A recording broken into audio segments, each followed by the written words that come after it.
Hi everyone, welcome back to Battlefield 1. It's the last episode, so I brought Nerdbot back, and we brought someone else with us. Hi there, I'm Shogaton. Hey, I'm Nerdbot, also known as Sean B. Shako on the SA forums. So yes, if you remember last time, we jumped off a water tower onto a tank and we died. So this is what happens if you die going from one point to another. Yeah, so you don't get the tank, which makes this last segment a little bit more difficult than maybe it could have been if you had it, but whatever. We got time. Right, here's the spice of life, as they say. So Joggington, you don't really know much about this game, to be honest, right? No, I have never seen it. I did not actually watch our LP before, so I'm just walking in blindly. I do not know who this is or why they are there. I know it's somewhere in the First World War. Yes, that's about as far as you need to worry about. There's going to be a bunch of death and poor stealth, and oh, it's going to be great. One of the things about this last chapter is it does mix in that stealth, but the very end of it is just complete fucking craziness. So I'm looking forward to that personally. After a stealth section, I reckon. Oh yeah. So yeah, cavalry works in single player just like it does in multiplayer. So you get a specific weapon while you're using it. And now we're just going to spot some stuff. So while we have literally nothing really happening at the moment, Shoggington, you're Belgian, and so I wanted to ask you how World War I's viewed in Belgium today, because you guys had a fairly unique history with regard to World War One. Yeah. Basically, it's kind of the first time our country was anything big. Well, except the Congo thing, but we don't like to talk about that. We were at that time basically we were neutral, kind of guaranteed by the United Kingdom, and that was kind of the reason we were there, to a thing between France and Germany, so they might, fight each other a bit less often. And Right, a buffer state. The channel Yeah. ports, very Yeah, important. we were kind of a buffer state, and so at that time, the Germans had a plan that was like attack friends from all sides, and part of that, involved going through Belgium. And they said, "Hey, Belgium, France is totally about to invade you, so let us walk in." And the government and the king said, "No, we are kind of neutral," and then they attacked us, which kind of caused the United Kingdom and France to declare war. The United Kingdom to declare war on Germany, and that was part of the whole chain that led to the whole First World War. Right, yes, the Schlieffen Plan's beginnings. And one of the things that makes the whole thing a bit of a moment of one of the few moments of national proud, because we don't have that much of them, is that when it seemed we were getting kind of overrun, there's a river all the way west, the Iser, kind of like, which just means iron, but the Iser, and we flooded it, which basically meant that like a whole part of Belgium just became completely intractable mud. And the whole let's rush through it and being friends before the French know what's up kinda went badly. They tried it. We tried it as well in World War II, but it didn't work as well then because planes and such. Yeah, blitzkrieg tactics work a little differently than maybe land marches do. So a lot of the fighting for World War One was done in Belgium and France. British obviously were heavily involved in Belgium, to the point where one of the more famous, I guess, pieces of literature from the British side in Flanders Field actually takes place in Belgium. So how is the actual majority of the war seen? Belgium was occupied heavily during the war itself, and a lot of fighting took place in certain parts of it. So does Belgium have this kind of sense that there was a war fought here, in certain areas? Like, how does it kind of play out? Well, at the time, of course, it was a lot of those dirty Germans and the horrible things they have done here. But these days, like World War One it's very much seen as a the foolishness of war thing. Like there's regarding World War One, there's not a lot of anger there. It is much like that. This was horrible. This was horrific. All the things that happened here. Let us never do it again. Let's it didn't really end up that way, but it is mostly seen as a that we were witnesses of like very horrible times. And stories like the Christmas armistice get a lot of play here. And most stories about World War One are not like very glorious. It's more about people trying to survive. They Basically the same over here in this country. It was horrible. We regret all the loss of life and the destruction, and we tried our best to ensure it didn't happen again with mixed results in the 30s. Yeah, so I guess the question to ask both of you guys is how, and I mean, World War II obviously carries a lot of connotations to it beyond just the fighting. But World War One versus World War II for your two countries, I know that in the U.S., there was very little combat in, U.S. held territory, comparatively. I'm going to say that. Of course, there were bombing raids in the U.S., Pearl Harbor, for example, and places like the Philippines and Guam and everything like that. But everyone always thinks of the European theater when they think of World War II, I think. And, of course, your countries were actually directly involved in that European theater for the majority, for longer than the U.S. was. So how does World War II shape up versus World War One these days? Well, basically it's slightly different to the First World War because defeating the fascists and the Nazis pretty much made it seem, compared to the First World War, a slightly more noble cause. Unlike previous conflicts, I think World War II is perhaps the closest you get.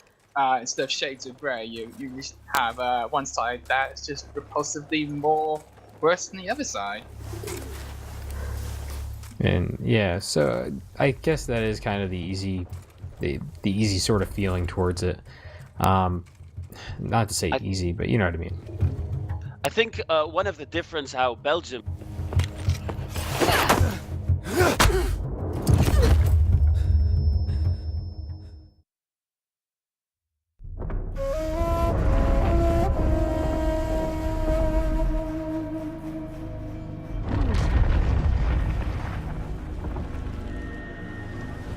You see, the message had already been sent, my dear. Not the message you would have wanted. Lawrence was such a good host. It almost seemed rude to escape. I made sure to note the location of Lawrence's camp, of course. Which means... the train knows too. Twice, you told that train everything was clear. But... I told it exactly where to attack.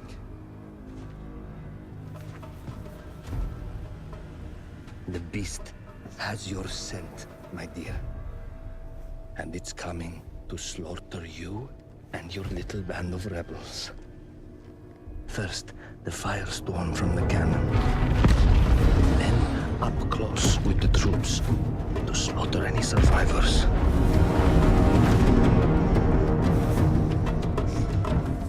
The legend of Lawrence of Arabia dies tonight.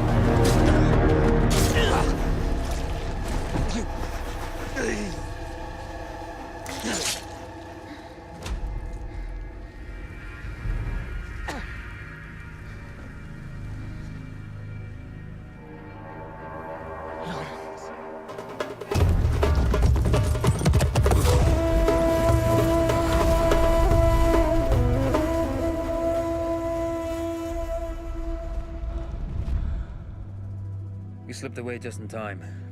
Tilkitchi was a fool to think we'd ever stay after he escaped. The carnival won't stop hunting us. No, it won't. Let me think. The train's coming a long way. So it'll have to stop to take on water. That's where we strike. Agreed. I'll deal with any sentries, then rig explosives on the track. Yes, and I'll rally our fighters. When I blow the lines, the train will be trapped. So when you hear the blast, you need to attack them with everything you have. It's good. But you know that there's a chance the men may not come. You may set off those explosives and find you're out there all alone. You know that. I guess I won't know either way until I set it off.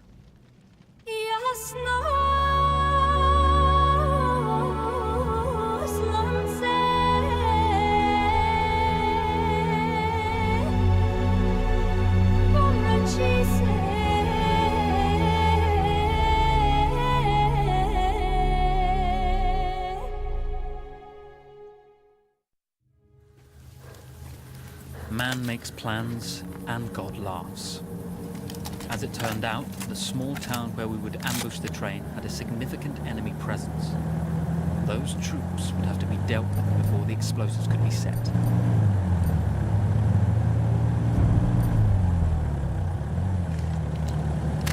We'd have education courses on this thing for, you know, every year from the time you enter school, probably.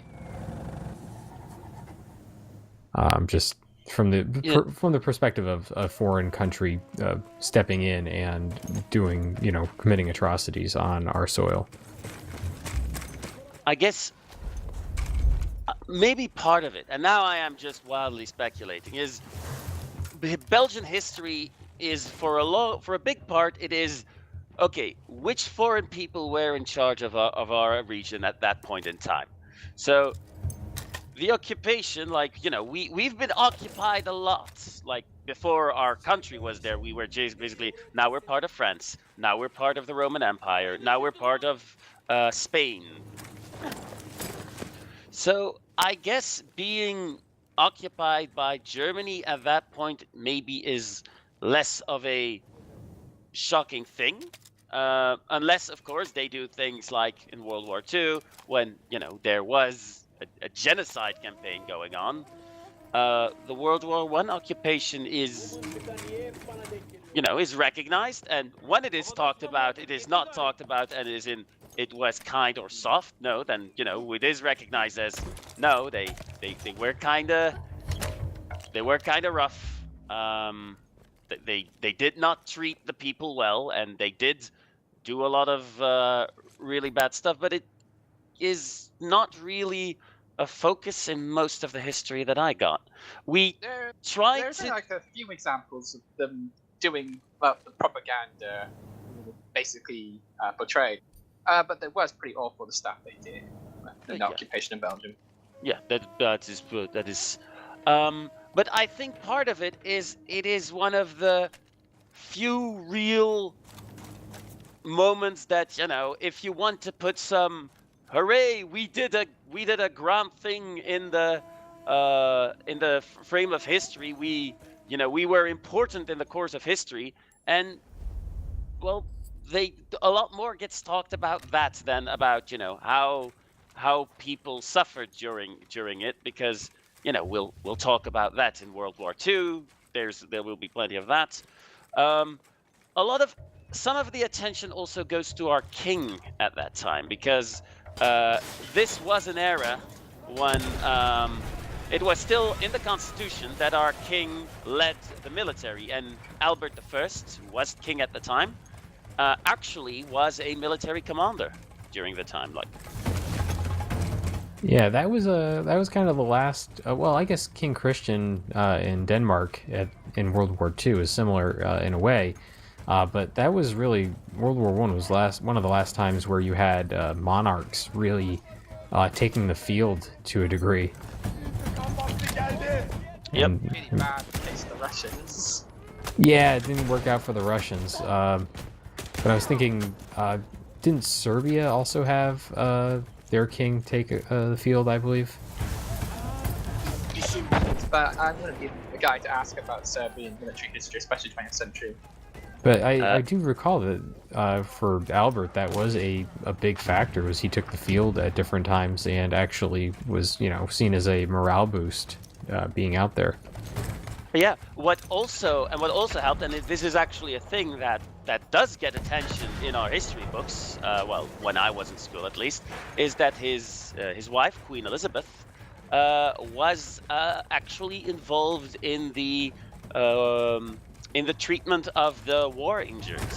So she was also very, very popular during that time because of her helping the injured. Was there her own thing, or was it part of the Red Cross as well? No, I don't. As far as I know, she wasn't part of the Red Cross. She was very much, part of. I might be mistaken there, but it's basically known as that she was like, you had. It was a very romantic idea. You had Albert first. We got him called the Night King, and he was actually a member of several knightly orders, so he was technically a knight. And then the very, very caring, very the Queen taking care of the injured soldiers. It was a very nice picture. So they were very popular, I was told, and she is depicted in history as a very kind queen. It certainly was. Sorry for interrupting, but it certainly was a PR war for European monarchs as well, because the monarchs in my country had to do their own PR, rapidly drop the German origins, and very quickly due to public perception. That's right. Isn't that when your royal family changed their name? Yeah, they went from Saxe-Coburg to Windsor, and they even adopted, I think, Tudor-styled colours. I think the Windsor flag is inspired by the Plantagenets. I'm not entirely sure.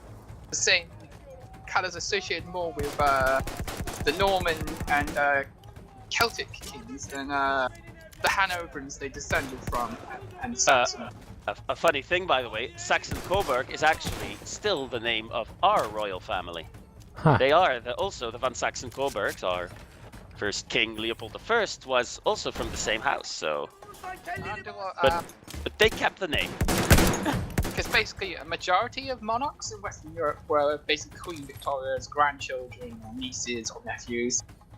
As she basically had this strange plan to keep Europe united via the bloodline of royalty.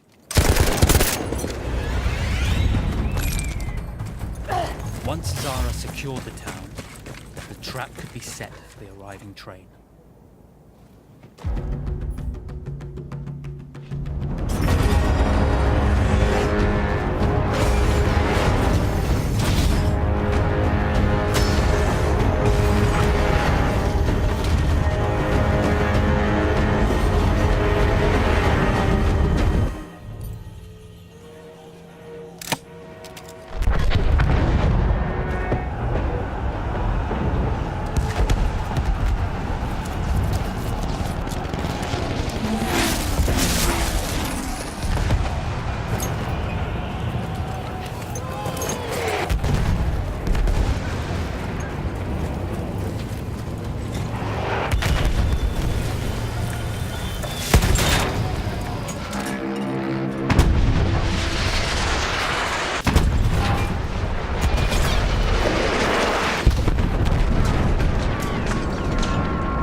I think he was in Holland at the time. Yeah, he basically spent the rest of his life in Holland after the war. Yeah, I think it was like 39, 38 that he died then, so not quite. Anyways, I just died there to the train because it dropped some orders and you have to listen for whistling. Anyways, continue, please.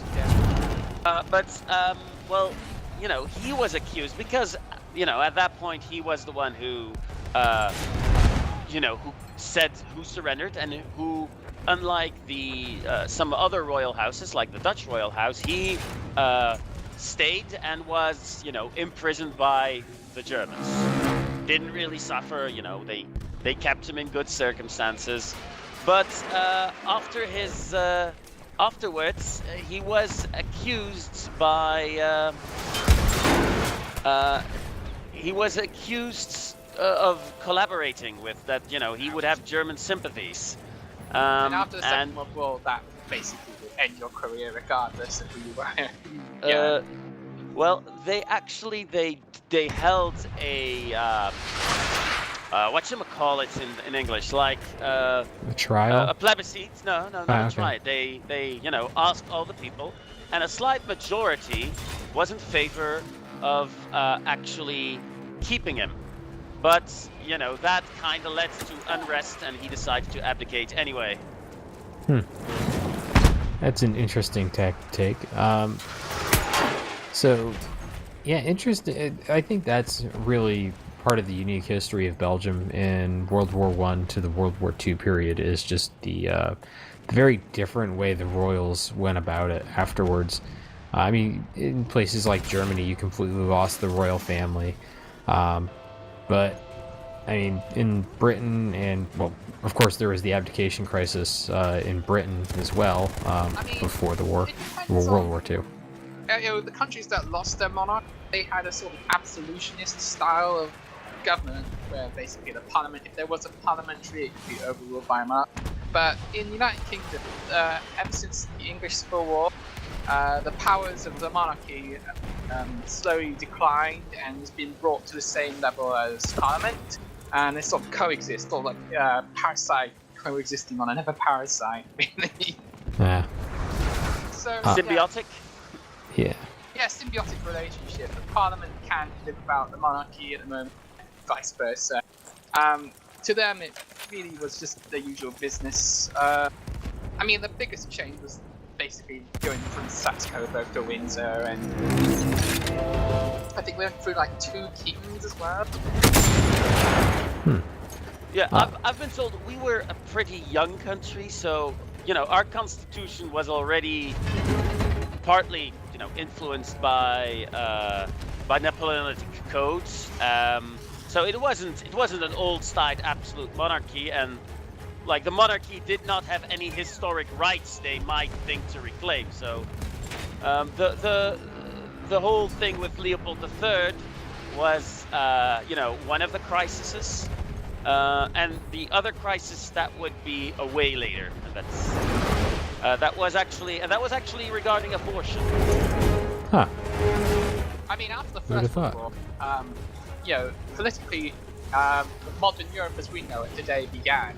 It's all of the absolutionist, imperialist style powers basically collapsed. Multiple, the Ottoman Empire and Habsburgs gone, and after the civil wars and the Soviet Union stuff cleaned itself up, it actually became stabilized. Right. So, jumping back to the game, because I feel like we spent almost this entire time talking about Belgium, which is actually good. I'm Sorry good with if you're that. watching for us to comment on the game.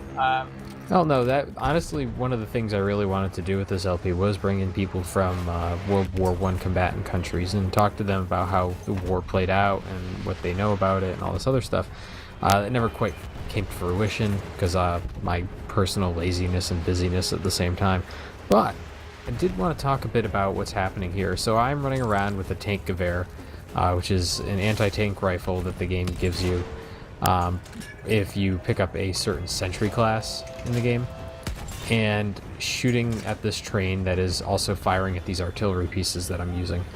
And that thing will destroy all those artillery pieces eventually, which is something I'm going to run into in moments. I mean, interestingly enough, this right here is another single-player tutorial for multiplayer. It shows you how to take down the train.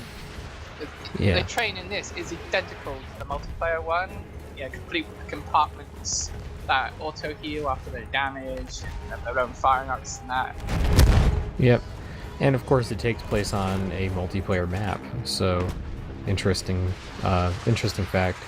Now, one of the things that does drive me absolutely nuts with this, though, is that you can lose all of your guns, and so you're kind of just like going around like, okay, do I throw explosives at it now? Like, how do I actually deal with this?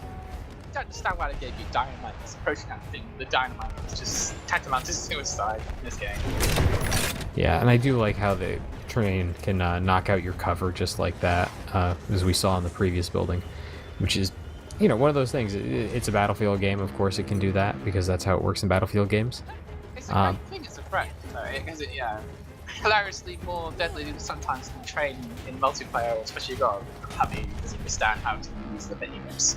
Yeah. I just killed the tank with a horse. Just saying. Nice.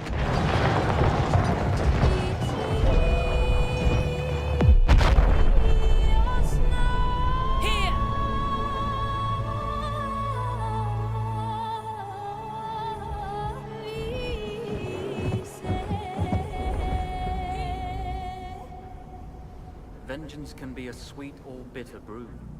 How did you find it, Zara?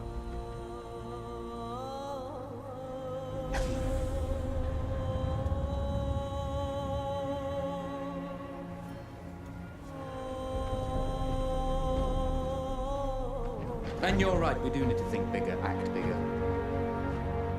Maybe even the Suez Canal.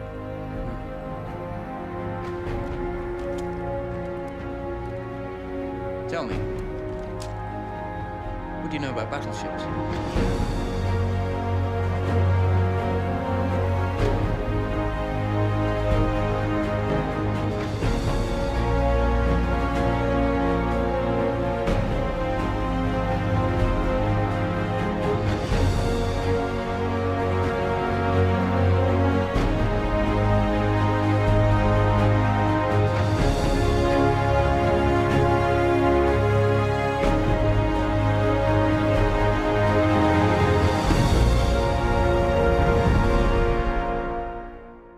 Yeah, hey, why not? Yeah, So, give it some variety. So single player.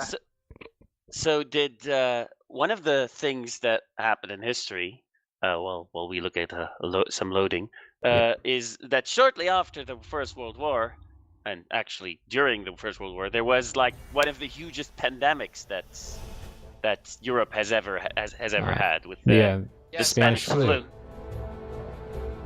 Which was exactly what Europe needed at the time. Mm-hmm. Yeah, a die-off after the die-off. But actually, one thing I learned is that apparently one of the reasons it was called the Spanish fever is because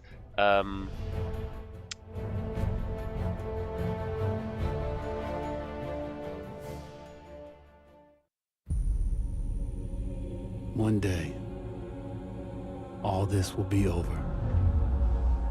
The war to end all wars will be won by one side or the other. The guns will rust, grass will grow, and there'll be nothing left of any of this. The land will heal itself, as everything does in the end. We'll be long gone by then, but maybe not forgotten. History only remembers 1 in 1,000 of us. Then the future will be filled with stories of who we were and what we did, how we lived, how we fought, and how we died. When this is all over and the war is won, they will remember us. But until that day comes, we will stand. We will look death in the eye, and we will fight.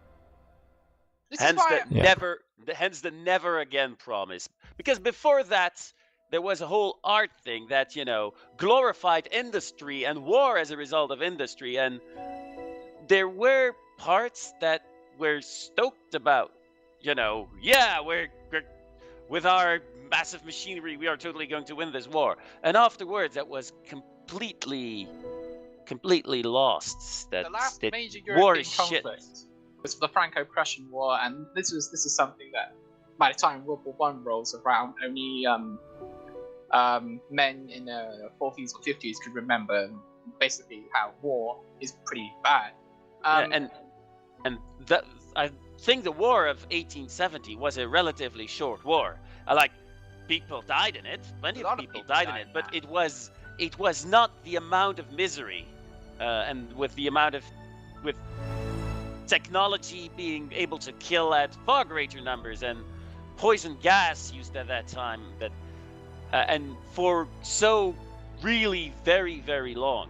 I mean, when you think about it, this conflict was shared by several generations of men. You have men in the 30s and 40s going to this, as well as men as young as 18 or even younger, either volunteering despite their age or somehow being forced to fight. It's a strangely, like Second World War, a multi-generational event, and well, I'm just happy that the game takes some liberties of history, because I'm like Shockerton said, if you're going to try and do a realistic Battlefield 1, Bye, everyone. it's going to be